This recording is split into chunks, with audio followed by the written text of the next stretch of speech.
My good friend Greg Fay. I'm Tony Miltenberger. Welcome to today's show. Greg, why don't you tell everyone who we have on the show today?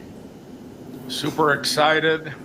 Really, when I met this young lady right here, I knew she was going to be a fantastic candidate for this. She has an incredible story to tell, and that's what this Ohio Business Spotlight is all about. We want other business owners to see what the business owners that we have on as guests, what they have done, what they overcame, what helped them make the decision to start. And when Christi told me her story, Christi is the owner of Seasoned with Love. They are a food prep company. They deliver food to me every Sunday night. At least they have for the past maybe 6 to 8 weeks. And it's very tasty, and they do a fantastic job. And they really shot out of the gate when it comes to growth. She does catering also, but I am excited to introduce everybody to Christi Atkins, owner of Seasoned with Love. Welcome, Christi. Christi, Hi, welcome. thank you for having me. So Thanks. glad you're here. So glad you're here. So tell us a bit about you. How did you decide that I wanted to get into the making clean, whole, delicious meals for people kind of business? That seems like a very random business to get into. It's not super popular. Yeah, it's definitely random. I worked in the medical field night shift for about 20 years prior to this. In 2018, I actually got hurt at work taking care of a homicidal patient. I worked in the ER. I threw my back out with 3 herniated discs and spent the next year in and out of court with workers' comp. They put me off of work. It was just a long year, really a nightmare for not only myself but also my family. I put a lot of weight on. Mentally, it took a huge toll. And after about a year of the court dates, I decided to close the case and take my health into my own hands. I started meal prepping for my lunches at work. Everything was like whole, organic, fresh, and throughout the next couple of years, I ended up losing 85 pounds. Wow. And my friends obviously saw the difference as well at work, and they asked me if I would pack for them. And I was like, well, if I'm already making 3, what's 3 more? What does it matter? So I was doing that for a couple weeks, and then they really encouraged me to start selling them. I kind of thought about it, and I was like, well, we have 4 kids, so a little side gig wouldn't hurt. And I decided to post about it. The first week we made 9 meals. The second week we made 15, and then week 3 we made 250. Wow. And it really just snowballed quickly from there. And now we do anywhere between 800 and 1,000 meals a week. We cater events, small all the way up to 300 has been our largest event. We provide meals for a couple of local schools 5 days a week, and we have a few vendors in the area, other small businesses that carry our food as well. So we're staying busy. I remember meeting with Christi. She had just asked me for some pretty basic advice, and she started laying out her growth to me, and she shared how it really kind of created chaos. So I asked her to kind of backfill how they got to where they were.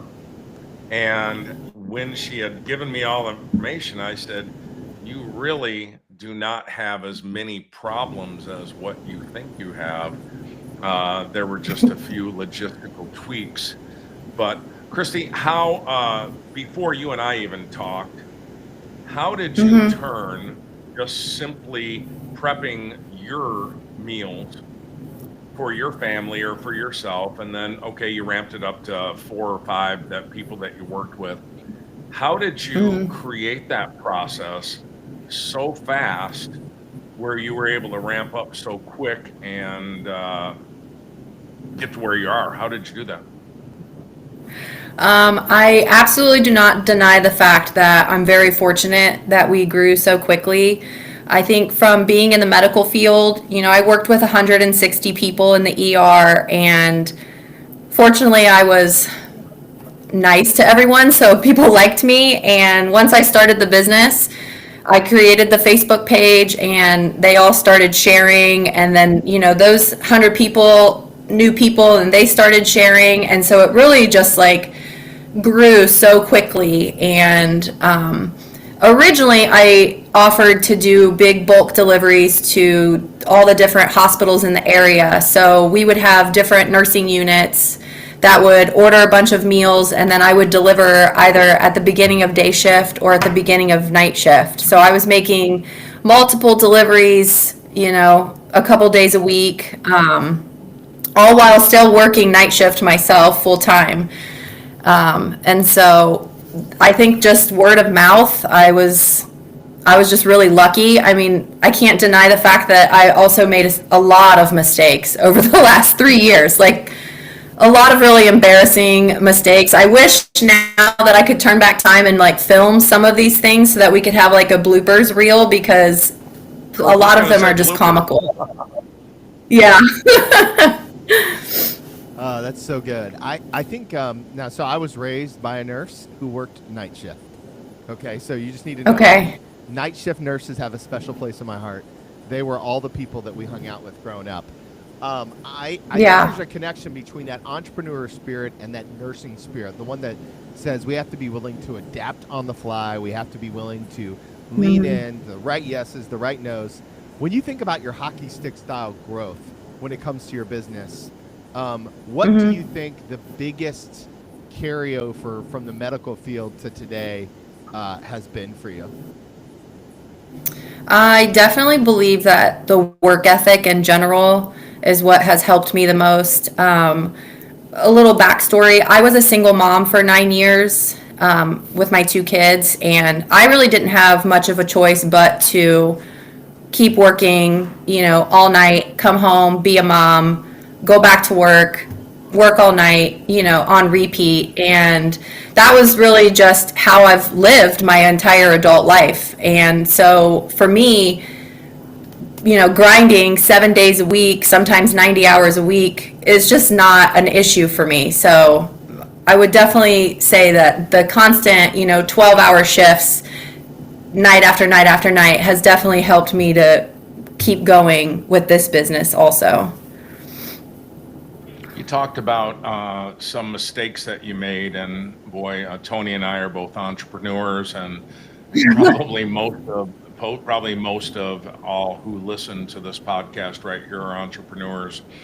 When you made those mistakes, what was the best way that you found to recover from them? Because not only have you recovered, but you've kind of continued to grow. What was the key? What did you do when you made a mistake like that right there? I really try to just take care of it right away. If I dwell on things too long, I think about it, I overthink, I overworry, and then it just doesn't get taken care of. It gets pushed back. So if I just handle the situation right away, I am definitely a people pleaser. I haven't said the word no much over the last 3 years. That is a word I'm starting to learn, but I just, if I can do something that makes someone happy to correct the issue, then that's what I'll do. I don't have a problem giving away what I need to, or apologize, because I have said sorry multiple times as well. So Sounds like you're pretty quick to own it also, which has always been something that I've been a fan of. And your quick reaction, it probably started with you owning a mistake, and then the solution evolving from there, right? yeah. I mean, when I mess up, I know it's my fault. And I mean, even with all of my staff, like, I'm like, well, it was my turn today. Like, I screwed it up, and and now it's just a running joke. When Christi messes up, it's a big to-do in the kitchen. So Well, Let's talk a little about staff, because I think every business owner who's listening, who's watching on YouTube, struggles with when is the right time to expand, right? Greg has a team of people that work with him. I have a much smaller team, but always thinking about what's the right next expansion. What does that look like? Can AI do this, or can a person do this? I'm always leaning into those questions. How did you know, like, I can't do this by myself? I'm going to bring someone on the team and see what happens next. Well, when we first started, my poor husband was the one that was helping me in the kitchen, and he has his own full-time job, so he was not a huge fan of that. My mother-in-law, actually, she decided that she wanted something to do to get out of the house, so she's been with me still now for 3 years.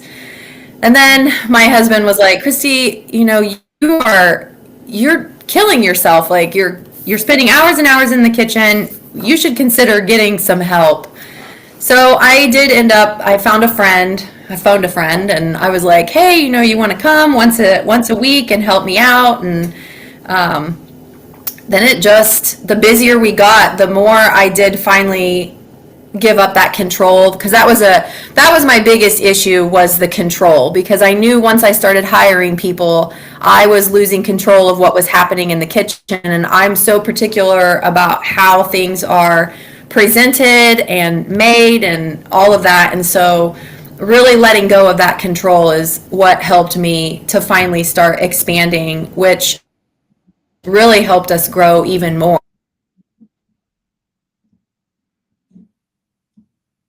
Oh, and if I can trust these people, sorry. That's okay. You were saying if you can trust.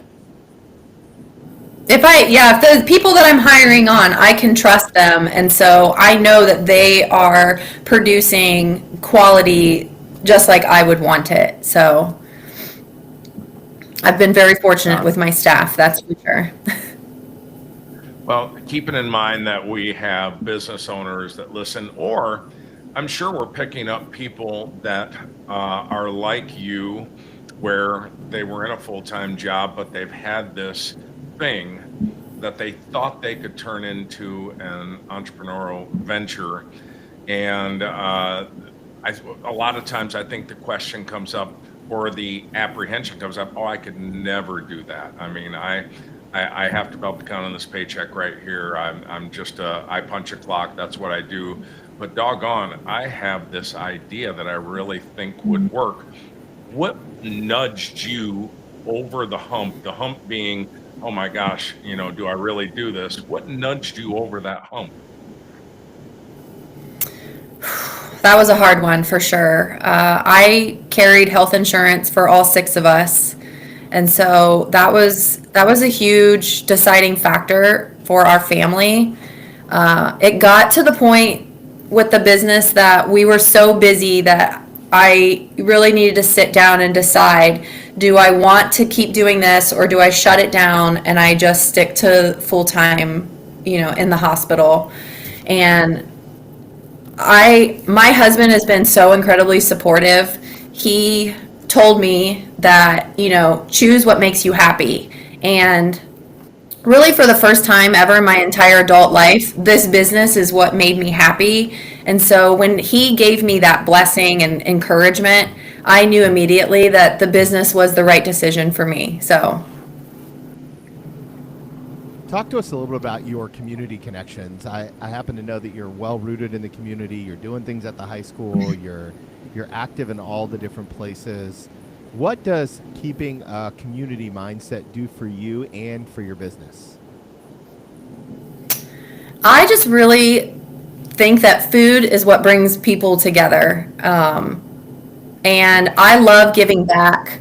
I've, like I said, as a single mom for so long, I received a lot of help over the years from, different people. And they always told me, you'll pay it forward someday. You'll pay it forward. And at the time I thought, there's no way, how could I ever, I couldn't see past the struggle that I was in at the time. And now that I've been given this opportunity, I love giving back and paying it forward and, making people happy. And I think it's really the caretaking inside of me also.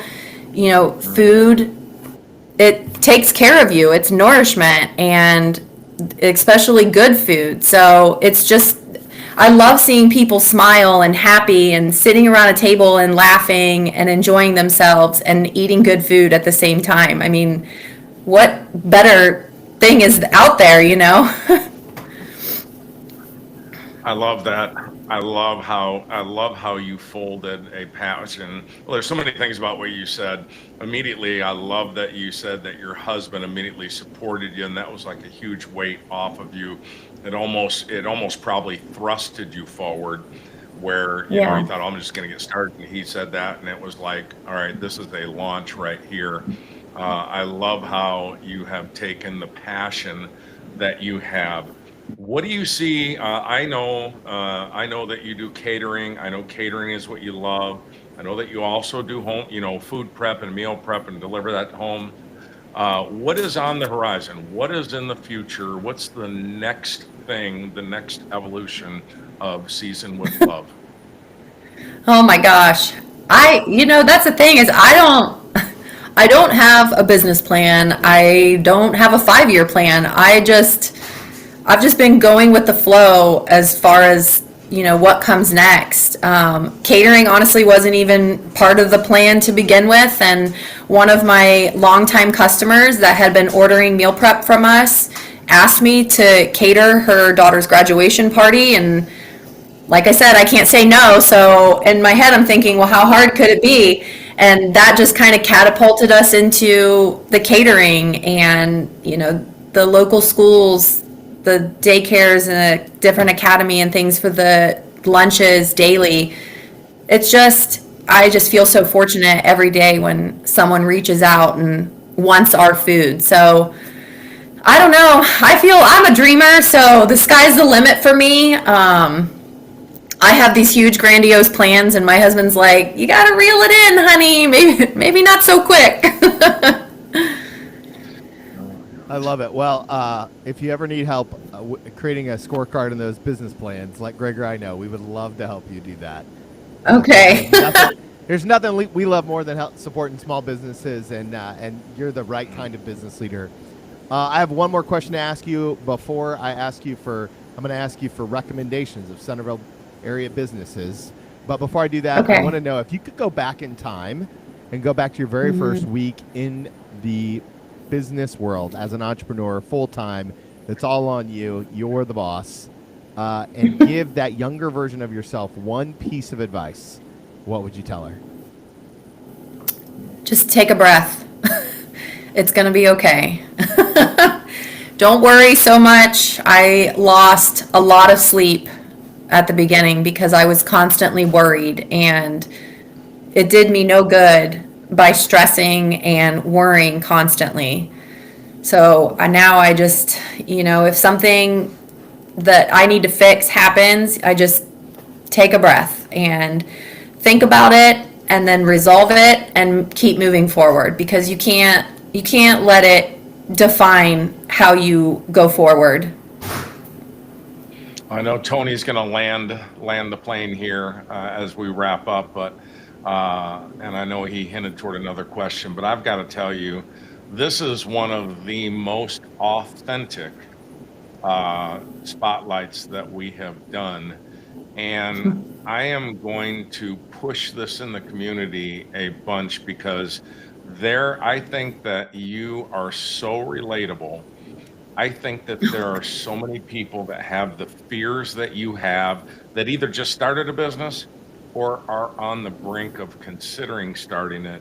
You have been so authentic and so real and shared everything that I just feel like there has to be a light bulb. If someone sits and watches this 20 minutes, there's going to be a light bulb that goes off and goes, oh my gosh, man, look what she's done. I can do that right there. So I just want to thank you for being really transparent and really authentic. This is going to be so relatable.